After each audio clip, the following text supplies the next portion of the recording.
नमस्कार, आप देख रहे हैं ओपन बुक भारत। मार्गरेटा में खेत बचाओ अभियान का सफल समापन। संतुलित खाद और जलवायु अनुकूल खेती को मिला जोर। मिट्टी की स्वास्थ्य की रक्षा और आधुनिक कृषि पद्धति को बढ़ावा देने के उद्देश्य से 1 जून से शुरू हुआ एक माह लंबा विशेष खेत बचाओ अभियान आज सफलतापूर्वक समाप्त हो गया।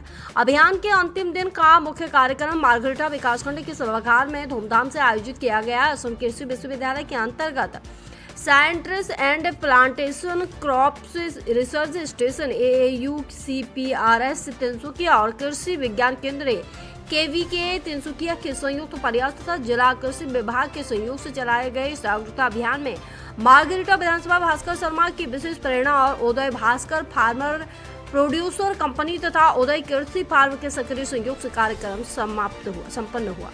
कार्यक्रम में असम कृषि विभाग के निदेशक डॉक्टर संजय कुमार चेतिया, तिनसुकिया कृषि विज्ञान केंद्र के अध्यक्ष डॉक्टर हेमचंद्र सैकिया, विधायक भास्कर शर्मा के कृषि प्रतिनिधि विष्णु शर्मा सहित अन्य गणमान्य व्यक्ति उपस्थित रहे। इस मुख्य मंत्र को लेकर आयोजित समापन समारोह में स्थानीय क्षेत्र के 100 से अधिक किसानों ने उत्साहपूर्वक भाग लिया। विधायक भास्कर शर्मा के कृषि प्रतिनिधि विष्णु शर्मा ने किसानों को कृषि विभाग द्वारा संचालित विभिन्न योजनाओं की जानकारी दी। उद्यमियों ने उम्मीद जताई कि यह समयोजित अभियान मार्गरेटा क्षेत्र के कृषि क्षेत्र में बड़ा सकारात्मक प्रभाव छोड़ेगा और किसानों को आत्मनिर्भर बनाने की नई दिशा दिखाएगा।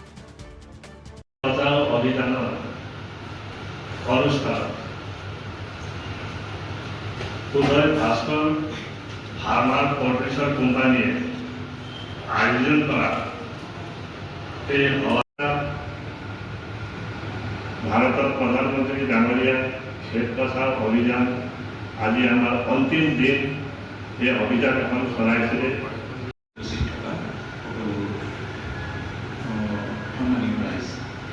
আজি আমি ইয়াত কেনেকে খেতিবোৰ আমি ৰক্ষা কৰিব লাগে, কেনেকে আমি আমাৰ শস্যৰ মাটিখিনি উপযুক্তভাৱে সংৰক্ষণ কৰিব, তাৰ গুণাগুণ উন্নত কৰিব পাৰোঁ, কেনেকে সুষমভাৱে আমি সাৰ প্ৰয়োগ কৰিব পাৰোঁ আৰু তাৰপিছত আপোনাৰ কচুৰে হওক বা আদি কৰি শতাব্দী, তাৰপিছত আকৌ অৰুণটো যিটো হ'ল আপোনাৰ এতিয়া অব্যাহত উলিয়াই দিয়া হৈছে। আপোনাৰ আমাৰ খৰাং বতৰ কৰিব পৰা এটা জাত সেইটো উলিয়াই দিছে। সেই জাতখিনি যিখিনি মানে অসমৰ অৰ্থনীতিত অসমৰ কৃষি জগতত আটাইতকৈ জনপ্ৰিয় লাভ কৰা ৰঞ্জিত, বাহাদুৰ, চাবন, এই জাতকেইটা উলিওৱাৰ মূল মানুহজনে আছিল ডক্টৰ সঞ্জয় কুমাৰ চেতিয়া। গতিকে আপোনালোকক সকলোকে এটা হাত পাৰিলে তেখেতক আদৰণি জনাব পাৰিব। গতিকে আমাৰ মাজত আমি সৌভাগ্যৱান যে আমি যেতিয়া পঢ়ি আছিলোঁ তেতিয়া তেখেতে বিজ্ঞানী হিচাপে কৰ্মৰত আছিলে। তেখেতে এই ধানৰ জাত কেনেকৈ আপোনালোকৰ বাবে উপযোগী হ'ব বা ধানৰ জাত মানে উপযুক্ত জাত কেনেকৈ উলিয়াব লাগে সেইখিনিতে ব্যস্ত হৈ আছিলে। কিন্তু তেখেতৰ এই সফল কামৰ বাবে আজি এইখন আসনত আজি অধিকাৰী হ'বলৈ সক্ষম হৈছে। গতিকে আপুনি ভাল জাত পাইছে। আটাইতকৈ এতিয়া অসম কৃষি বিশ্ববিদ্যালয়ে যিখিনি জাত উলিয়ালে তাৰ ভিতৰত কিন্তু ৰঞ্জিত চাহপাত, বাহাদুৰ চাহপাতে আটাইতকৈ জনপ্ৰিয়তা লাভ কৰিছে আৰু তাৰে আপোনালোকে একদম কোনো মানে কমপ্লেইন নোহোৱাকৈ আপোনালোকে কৰিবলৈ পাইছে। গতিকে আমি সৌভাগ্যৱান, তেখেতক ধন্যবাদ জনাইছোঁ। তেখেতৰ ডেডিকেশ্যনৰ কাৰণে আমি এইটো পাবলৈ সক্ষম হৈছোঁ। আপোনালোকক জনাবলৈ পাই আমি সুখী হ'লোঁ। আপোনালোকে স্বচক্ষে সেই বিজ্ঞানীজনক আপোনালোকে আজি দেখিবলৈ পালে। গতিকে আমি ছাৰক আজি এই প্ৰগ্ৰেমটোত আমাৰ ইয়াত অহা কিবা এটা উপাৰ্জন হ'ব লাগিব। এতিয়া লাহে লাহে দেখিছে আপোনালোকে চাহ খেতি কৰিছিলে, চাহৰো লাহে লাহে উপাৰ্জনটো কমি আহিছে, নহয় জানো? আগতে যিটো লাভ আছিলে বজাৰত আজিকালি সেই দৰে নাপায় কেঁচা পাতৰ, আৰু ঠিক তেনেদৰে ধানৰো দিয়া হৈছে। আৰু এই প্ৰাকৃতিক খেতিৰ কেইটামান মূল মন্ত্ৰ আছে, স্তম্ভ বুলিও আমি ক'ব পাৰোঁ। বিশেষকৈ 4টা স্তম্ভ। প্ৰথমটো হৈছে বীজামৃত, দ্বিতীয়টো হৈছে জীৱামৃত। বীজামৃত বুঢ়া কঠীয়া হ'লেও ৰুব পাৰি, ভাল ফল পোৱা যাব। তেনেকৈ আৰু বিভিন্ন কৃষি কৌশল আছে য'ত আমাৰ মানে আমাৰ খেতি কৰা যিটো মাটিটো ভাল হৈ থাকিব আৰু খেতিটো বাচি থাকিব। গতিকে আৰু এটা খেতি বাচি থাকিবলৈ হ'লে আমি খেতিটো কৰিব লাগিব। আমাৰ মাটি এনেই পেলাই থ'লে নহ'ব। এতিয়া আমি দেখিছোঁ যি সময়ত আমাৰ অসম চৰকাৰ ভাল গুৰুত্ব দি আছোঁ বা আমি অসম কৃষি বিশ্ববিদ্যালয় আপোনাৰ সাৰ প্ৰয়োগ কৰিব লাগিব, তেতিয়া খেতিটো বাচি থাকিব। আৰু কিছুমান কৌশল আছে কৃষি ক্ষেত্ৰত, যেনেকৈ ধৰক শস্যাৱৰ্তনটো এটা ইম্পৰ্টেণ্ট বস্তু। মানে একেটকা মাটি থেকে একেবিধ শস্য খেতি কৰি থাকিব। অকণমান হ'লেও ক্ষতি কৰিছে। সেই অনুপাতে ভাৰতৰ প্ৰধানমন্ত্ৰী নৰেন্দ্ৰ মোদী ডাঙৰীয়াই খেতিয়ক ৰাইজে যিখিনি পাচলি উৎপাদন আঁচনি আছিলে এই আঁচনিটোৰ আজি সেইদিনা প্ৰতি এমাহ আমি কৰা হ'ল 1 তাৰিখৰ পৰা 30 তাৰিখলৈকে আৰু সেইদিনাখন আমাৰ ভাগ্য হয় যে আমি এই অঞ্চলত মাৰ্ঘেৰিটা অঞ্চলত আমি সমবেত হ'বলৈ সুবিধা পাইছোঁ। আৰু আপোনালোকে যদি চাই খেত বচোৱা অভিযানে ইতিমধ্যে আমাৰ কৰি আহিছে, বহু বিভিন্ন বক্তাই কৰি আহিছে। আপোনালোকৰ প্ৰগ্ৰেম আঁচনিৰ কাৰণে বিভিন্ন সভা সমিতি পাতোঁ, কিন্তু প্ৰকৃতাৰ্থত কিন্তু খুব 2-4জনে কৃষক দেখা যায় বহু অঞ্চলত। মই এইটো সদায় হয় বুলি কোৱা নাই, বহু অঞ্চলত। মই মাৰ্ঘেৰিটা সমষ্টিৰ যিসকল খেতিয়ক ইয়াত আহিছে, এইসকল খেতিয়কৰ হৈ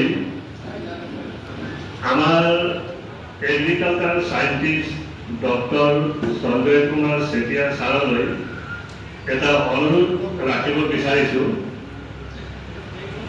সিদিনাখন কিছুদিন আগত যদি ছাৰে পাৰে আমাৰ মাৰ্ঘেৰিটা সমষ্টিত অকণমান কমলা টেঙাৰ পুলি যদি যোগান ধৰি দিয়ে, তেতিয়াহ'লে আমাৰ এই ডুবি গৈ আছে বৰ্তমান কমলা খেতিটো মাৰ্ঘেৰিটা সমষ্টিত। তথাপিও কিছুমান খেতিয়কে ইচ্ছা প্ৰকাশ কৰিছে খেতিটো কৰিবৰ কাৰণে। আৰু অলপ যদি কমলা পুলি টেঙা যদি যোগান ধৰি দিয়ে, আমি নিশ্চয় খেতিটো কৰিম বুলি ভাবিছোঁ। এইখিনিয়ে কথা মই ছাৰৰ ওচৰত। বেছিকৈ মাৰিলে হয় কি মাটিলৈ গুচি যায় আৰু মাটিত যিখিনি কেঁচু আছে কেঁচুখিনি মানে ধ্বংস কৰে। অলপতে কৈছে যে আমি গোবৰ সাৰ যদি নাপাওঁ কেঁচু সাৰ দিব লাগে, কাৰণ কি হয় কেঁচুৱে যিখিনি জৈৱিক পদাৰ্থ আছে সেই জৈৱিক পদাৰ্থখিনি সাৰলৈ ৰূপান্তৰ কৰে আৰু সেই সাৰখিনি এনেকুৱা গৈ আছোঁ। এতিয়া চৰকাৰে পাৰ্মিশ্যন দিছে, চৰকাৰে লাইচেঞ্চ দিছে, খেতিয়ক ৰাইজে দোকানত গৈছে, ৰাসায়নিক সাৰ কিনিছে, আমাৰ পাচলিবিলাকত দিছে। যিটো মাহজোৰা খেত বচোৱা অভিযান আমি ভাৰত চৰকাৰৰ পৰা আমি আৰম্ভ কৰিছিলোঁ। আজি আমি শেষৰ দিনত আজি মাৰ্ঘেৰিটা অঞ্চলত আমি ইয়াত আজিটো আয়োজন কৰিছোঁ এই সভাখন। কৃষি বিজ্ঞান কেন্দ্ৰ আমি সকলোৱে আলোচনা কৰি কি ধৰণে আমাৰ উৰ্বৰতা সংৰক্ষণ কৰিব পাৰোঁ তাৰ ওপৰত বিশদভাৱে আলোচনা কৰিলোঁ।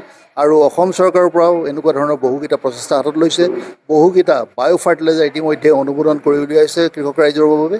আৰু এই ধৰণৰ বায়' ফাৰ্টিলাইজাৰ ব্যৱহাৰ কৰি বা অৰ্গেনিক মেনিয়ৰ ইউটিলাইজ কৰি পেলাই আমি আগবাঢ়ি যাম বুলি আশা কৰিলোঁ।